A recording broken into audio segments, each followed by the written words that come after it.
Welcome to Tradies Who Lead, the podcast about everyday leadership for everyday legends. I'm Ashley Baltecki, a diesel mechanic by trade and your host. On the podcast, we share how every tradie can practice leadership in their role, regardless of their title or experience.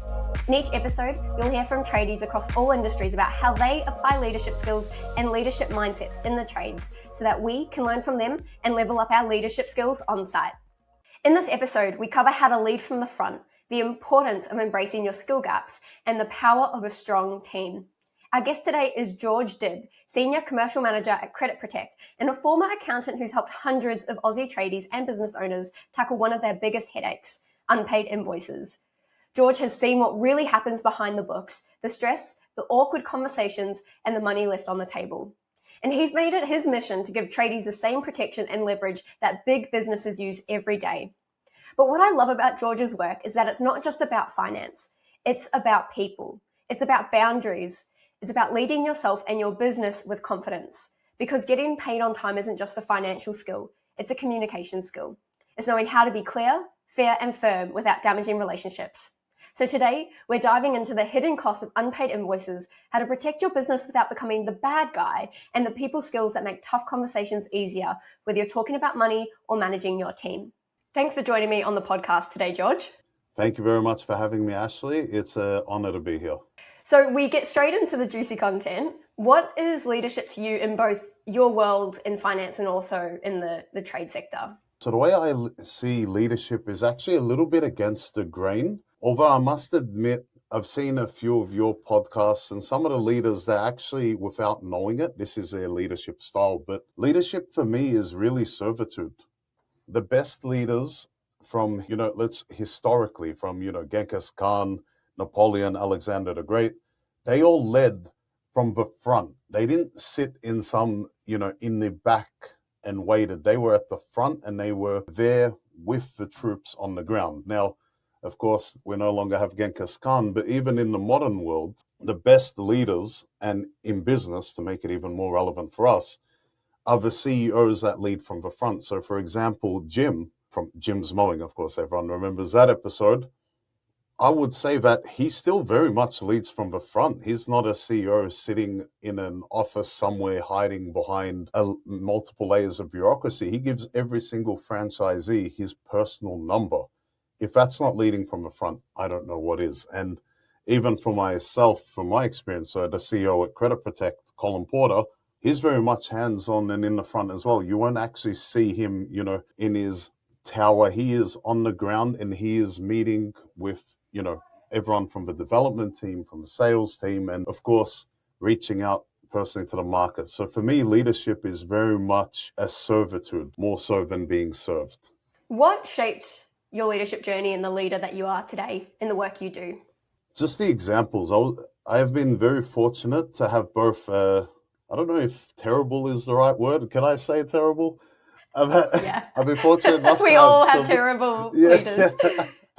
I've been fortunate enough to have some absolute shocker, terrible leaders, and also at the same time, some fantastic leaders in my life as well. And that's from a young age all the way to my working life. So I won't name them individually. I won't call out anyone, but that's why I always like to say I'm always grateful for the great leaders and just as much for the not so great ones, because they all shaped the type of leader I have become and what leadership means for me as well. And that, for example, and that comes across in my work and also in my side business. I have my own e-com store on the side, and it shapes that because at the end of the day, I have to lead and pull all of the levers. It's not as if, I can just flex and chill in my house. If anything, and like, Ashley, with what you do, I mean, if I could ask you a question, isn't it a lot more work being a leader than to follow?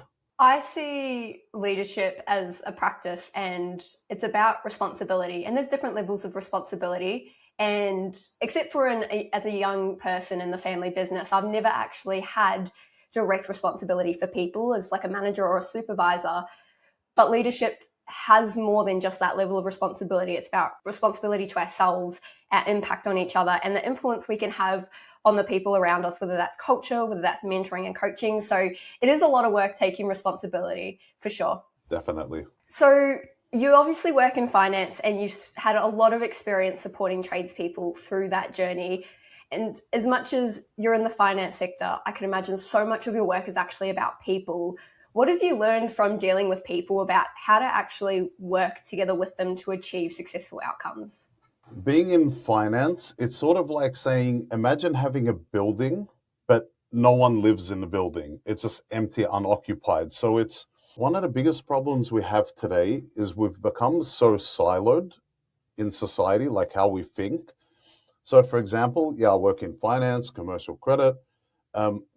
Okay, fantastic. But how can I be of use to society? Or, I mean, in this case, how can I be of use to the tradesman? What we do here, Credit Protect, for example, how can that be of use to the timber supplier, to the plumbing supplier, to the subby working for, the big builders? So it's about stepping out of the comfort zone, really. And okay, I've taken the knowledge from the well, let's say in finance. Well, how can I deliver that to the people that actually need it? So it's about being able to think more broadly and not be so specialized in the sense of just so singular focus. So, for example, oh, well, yes, we have a fantastic product. Okay, well, what does it solve? And I think for me, that's where I'm able to help people the most, is because for me, step number one, it's about understanding what is your issue? I want to know about your problems. Where are your pain points? Why aren't you getting paid? You might not need some sophisticated piece of software. You may just need to actually sit down once a week and just not be lazy in doing your invoicing. But it's about understanding, where does the actual pain point lie? Which, funny enough, happens more so than you think. You'll be talking to a plumber and it's like, oh, I just haven't gotten paid. It's like, man, have you even invoiced all your jobs? Like, you just finished work for that builder. Have you sent them an invoice? Like, you're just, but the whole point comes down to, it's about not being so inward focused. It's about focusing my attention out. And that's how I'm able to, keep myself relevant, really. I find that interesting too, that even though in the dynamic you have between you and your clients, you're not a formal leader on paper, but you still have that same approach of, I come from a place of service. I'm here to help, not just hit my KPI and potentially sell something or tick a box and get a signature. So it's interesting how that leadership attitude actually shows up in how you interact with people, regardless of potential positions in the food chain. Now, you see unpaid invoices as one of the biggest risks for trade businesses. What can tradies actually do to minimize that risk? It's so funny. Obviously, send the invoice. yeah, of course. I mean, step one, actually send an invoice. But step number two, it's about not taking things for granted. At the end of the day, a bank is not going to give you a credit card before they run their credit checks and their due diligence on you. You're not going to be able to go to Telstra and get a phone plan if you don't bring your ID, and they're running their own credit checks as well and verifications. Why do you not respect your own work to do the same? Because essentially that's what you're doing. Unless you're getting paid cash upfront on the day, well, you're effectively extending a line of credit. You've become a mini finance institute. So why are you doing that service, but you don't actually have any knowledge beforehand, and you're not running any credit checks, and you don't have any due diligence to back you up? It really is that simple. You're exposing yourself to a risk, but you're not doing anything to mitigate it. And then so many times what happens, they end up getting blindsided. So it sounds like it's really about, I guess, doing some due diligence to understand the behaviors or the trustworthiness of the people that you're working with, but then also having process in place to kind of be able to enforce or follow up on those invoices so that they can actually get paid.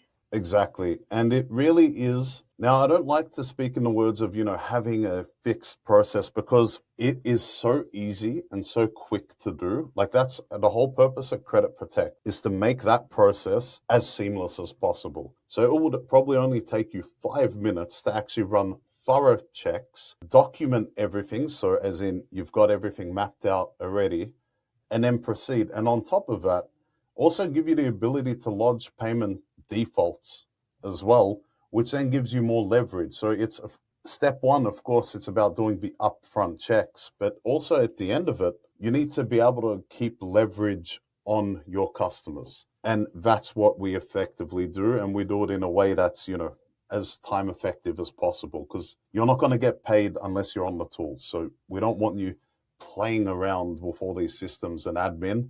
We want to keep you on the tools, but really focus on making sure you get paid for your work, or else what's the point? I can imagine that a lot of these conversations around money, whether you're having them yourself or you're supporting someone else to have these difficult conversations, that it's taught you a lot about how to be calm and firm and respectful and not damage relationships while having these sometimes tense conversations. Now, these tense conversations can sometimes happen outside of finance. It might be performance management. It might be conflict in a workplace. But what have these conversations taught you about how to effectively communicate when there can be a bit of tension or emotions involved in a conversation? Step number one is just finding out the real reason. There's always a reason. I mean, not monetary. It could be very straightforward. It could be, well, find out why aren't they actually paying? They've been a good payer for so many years. Why aren't they paying? Are they, have they had a family member pass away recently? Maybe they're not really focused on their business. Have they gone through a divorce? Are they? So many variables in this life. You have to have a bit of empathy. But at the same time, you need to respect your work and know that I did the work and you're not asking for something. And it's actually funny because a lot of the time people feel guilty chasing up their own money.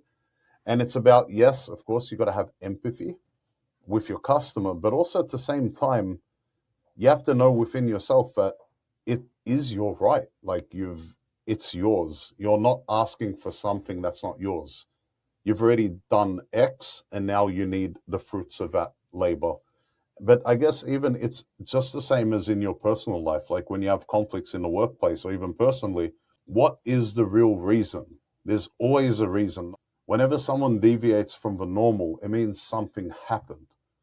It's about understanding what happened and trying to address the root cause. Now, of course, it's easier said than done. Humans, we're probably the most complicated species on Mother Earth. So, yeah, and our brains are unique and we still don't even know much about how our brain functions. So easier said than done, but that's how, I try to approach all of, my resolutions. I like that it comes from a place of starting with curiosity, and then there's that empathy and seeking to understand before you necessarily go in guns blazing like you've done the wrong thing and you owe me money. Because I do find when I've supported other people through conflict that my number one advice is usually to encourage them to not assume that the person has ill intent, because I think that's when our defenses go up. If we assume someone's out to get us or they're trying to do wrong by us, we're not going to have a productive conversation. Now, that's not to say that everyone does have good intent or that they don't have ill intent, but it allows us to kind of regulate how we're feeling in that situation so we can be a bit more clear and communicate and be open to actually resolving the situation. Definitely. And I like how you mentioned that, actually. Not everyone has bad intent. Life happens. You got to roll with the punches sometimes. And also that way you can keep them as a customer as well. If you call guns blazing for an invoice that's due a month later, and they had a legitimate reason, you're probably not going to get work from them for a while. Yeah, it can go a long way to give people the benefit of the doubt. Now, I know that you've led teams yourself throughout your career. What is, I guess, a tool or strategy that's helped you lead effectively when you've been in those roles? Leading from the front. I know I've said it before, but it really is, that's my style. I will never, and this is something I learned from some of my not so fantastic leaders, is when the people that are looking up to you realize that you don't know how to do what you're telling them what to do, you've lost all credibility and all respect. And you can try to performance plan and crack the whip, but that doesn't work. We live in the 21st century. We're not, barbarians anymore. That's how simple it is. And that's why I would never, ever pretend to know more than what I truly know. And if I do have an area that's lacking, I will go and become an expert. I mean, I say expert, quote unquote, in that area, or expert enough to be able to do it effectively.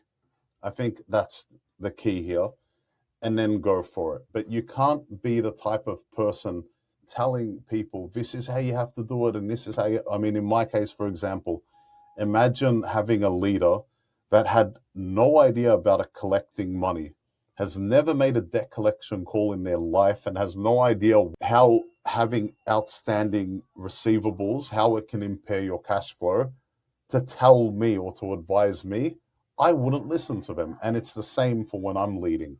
I will never tell or speak about something which I myself have not done or cannot do personally. I find that really relevant to the trades because there's so much to know as tradespeople. And I definitely know my last job when I was on the tools in the construction sector, I could be working on anything from a truck to a road profiler to a generator on site. And what that meant was I had a bigger diversity of equipment that I was working on. And sometimes that meant there was just jobs that I got allocated that I'd never done before.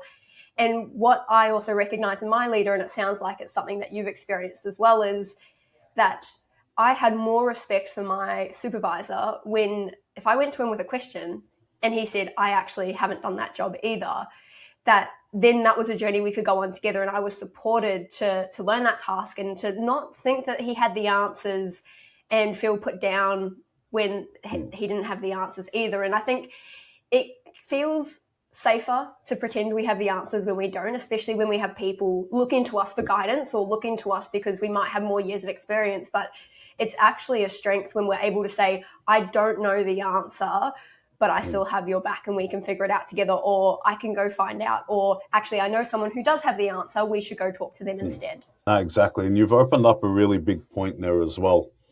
Not one person will ever have all the answers, but the real key is knowing where to find them.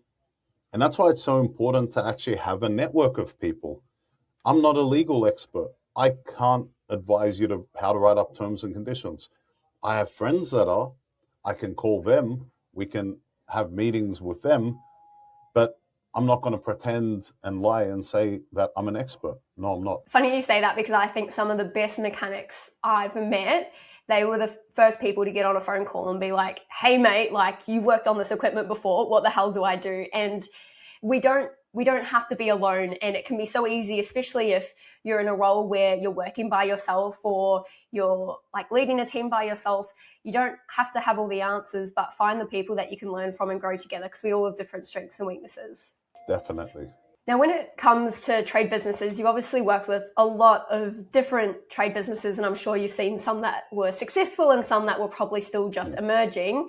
What are the key skills or mindsets that you've recognized in those trade businesses that help them be more successful in their work? The most successful ones that I've seen in my work is when the owner knows their gaps and then fills that gap in with the right people, the right team. You know, if I had to like put it in like literally, the people that you surround yourself with. So I've always noticed, so if you have, let's say, an electrician, gun electrician, they'll be able to take themselves to, let's say, turning over 800 grand a year. But then to get to that next level, well, now there's a lot more admin involved. There's a lot more, you can't be on the phone and on the tools at the same time. You need someone going hunting for work, booking it in, scheduling it, doing the quoting, etc., because you yourself, you only have so much bandwidth. But how do you get to that next level? Well,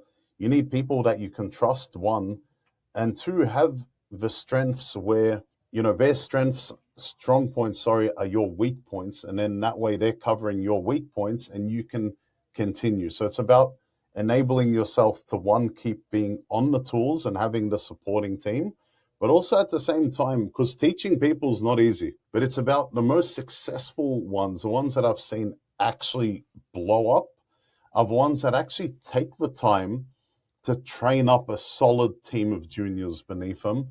And then not only that, when the junior becomes experienced, give them responsibility, give them part ownership, give them, they're no longer, you can't expect an A-grade electrician after their apprenticeship to, just work for a salary, even if it's a great one. You need to give them part of a pie and then watch them grow it as well. And then it just multiplies. It's just a synergy effect. Like, we can only go so far by ourselves. You need a team to actually get big.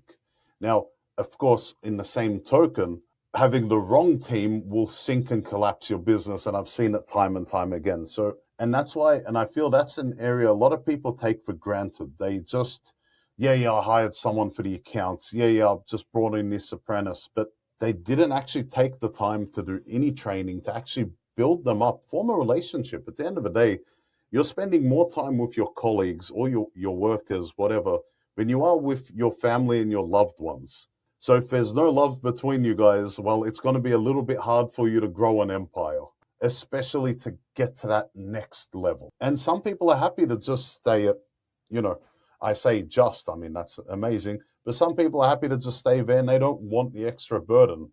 That's fine. But the ones that do want to grow and make it successfully, you have to have a solid team. And it needs time and devotion. And that's why someone like yourself is so important, because your skill set really, in my opinion, aligns with those types of people, the ones that are looking to take it to the next step. But, their whole life they've been on the tools. They haven't, been in recruitment before. It's a blind spot. And you would be the one that can actually, shine some light in that area and, provide some illumination. I love how much you've highlighted the importance of teams and how well they work together, because I think we've all been in that position where, whether as business owners or being in a team and having a new person come in, and that they've just been hired because there was a gap, because we've got a skill shortage and there's just not enough tradespeople going around. But it only takes one bad fit in a team to make a team and the culture of that team really sour. And I think in the trade, sometimes we're not very good at having that conversation with a person when it's their behavior that's having a negative impact, not just their performance. And if we're able to have those conversations and really build strong team relationships, that's what enables us to do our best work, not as individuals, but as teams. And the skills and the examples you've shared there are really powerful examples of how game-changing that can be for trade teams and trade businesses. Definitely. And even if we want to talk purely monetary, like we'll talk just purely from a profitability perspective, I'll give a very clear example. I just finished building a townhouse, the fencer. Fantastic build, very happy with the build. No, so if the builders are listening, more than wrapped. The fence, though. The fence, when it came up, it is done in a very rushed manner, like so rushed. It is so obvious. It will probably fall apart in 2 years. Now, it's a very simple issue. It just, instead of using galvanized screws to put the beams into place, they use nails. I mean, now, obviously, the nails, when there's so much weight bearing, they're going to slip and they're going to fall off. Now, someone like me knows that. Now, imagine the fencer has come, they've put it in, and this fencing company, obviously, I'm not going to name them. They could be, if you go on Google, they can probably have 1,000 5-star reviews. But the person that happened to do my fence might have been their junior, and it's a week before Christmas, and they just want to get it done. Now, that's why the people can be such a big risk as well, because imagine you've spent years building up your fencing empire to only start getting sloppy work. If that was just my fence, imagine the amount of jobs. Now, that particular tradie might only be doing 10 or 20% of your work for the year, but eventually that's going to catch up to you. And also at the same time, it's going to cost you money to actually keep going back and fixing the jobs, because as we all know, I mean, when you're working even on an engine, how much more difficult is it to go back and fix somebody else's problem than to just do it right the first time? Spend the extra half an hour, 2 hours a day. Just get it done properly the first time and forget about it. Get paid, go home, enjoy your life. So it ends up actually costing the bottom line. So yes, there's frustration. Yes, customers won't be satisfied, but also your bottom line, because you're still going to have to come back and fix it because of the warranty. Yeah, so from every metric it costs you. So might as well invest in them. Exactly. Invest in them upfront. Invest in your people so that you're all working towards the same objective. Now, the final question I ask all the guests, following on from that fantastic advice about why we need to be investing in the next generation of tradespeople in our teams and businesses, the final question I ask is, if you could give advice to tradies, whether they are that apprentice who's just getting started or they've already progressed to being a business owner, what could they do to show up as a leader and practice leadership in their day-to-day? Let your work do the talking. Simple as that. If your work is A+, especially, and this is where the biggest opportunity is, and this is what I was telling some of my mates at the Tradies, it is a blessing that there is so much heat and so many eyes on this space, because it means it's easy for you to stand out. It's as simple as that. If you're in an industry, let's say carpentry, and let's say it's now getting there's a lot of negativity. Oh, it's so hard to find a good carpenter these days, and yada, yada, yada. Well, it's very easy for you to stand out and become the best in your industry. And it's purely, as you know, by word of mouth. So make sure when you do a job, do it as if it's your own. Do it as if you're building that fence for your, elderly grandmother. I don't know. And then word will spread. And it's so much simpler, because if you're the light in an industry full of darkness, you will stand out. And then again, if you want to be selfish, if you want to just look at it from a financial perspective, well, then you can actually charge a premium, and you don't need to go in and underquote every job and be running on tight margins. So my biggest advice, and for tradies and for anyone, and even for myself, is just focus on the job at hand. I really like that closing note, because it really showcases why it can be so simple to succeed if we just do our best, lead from the front wherever we're at, invest in our people, and also when it comes to finances, just think ahead and obviously try not to spend too much time bogged down in the numbers. Thank you so much for everything you've shared on the podcast today, George. I've learned a lot, and I've definitely enjoyed the examples you've shared that really showcase the power of a team and the power of how we can lead from the front even when we don't have all the answers. Now, it's been an absolute pleasure speaking with you, Ashley, and really thank you for having me on. Thanks for listening. We'll be back in another 2 weeks with someone from the trade sector sharing how they practice leadership in the trades.